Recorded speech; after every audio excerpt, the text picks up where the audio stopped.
Okay, so D1 is one of the major criteria in your folio, and it's basically asking you to assess what you did.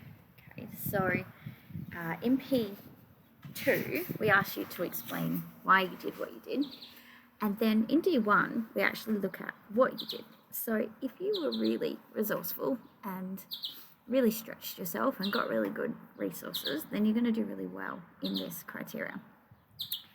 If you weren't, then it's quite hard for you to improve this criteria at this late stage because you don't have sources.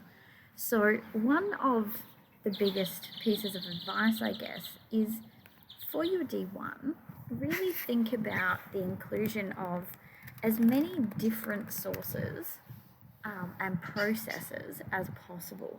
So if you've got lots and lots of websites, but you also did read some books and interviewed some people, then try and include a range of different ones. We also want you to show your understanding of ethics and how to be a researcher. So more than just the idea that you did something, but how you did it well. Okay. If you added more resources to your outcome, now is the time that you could beef up your folio with the extra resources. You could do this in a summary table or some short annotations, maybe a short journal explaining them. There's no real right or wrong way to do this. It's just about really thinking through the processes that you've done and trying to show us why they were so good. You'll notice in the criteria sheet that we wanted to understand your what you were learning at the time. So this is where some of your summary type things can be quite helpful. I would also, for this one, really try to, show that as you were doing things, you were learning about your topic.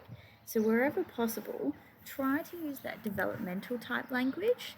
So language like, this improved my understanding, or I have learned, or I was surprised, or, any of those things.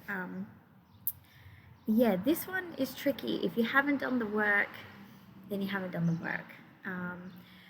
Try to show us how what you did was really good and how you were a good researcher by doing these things.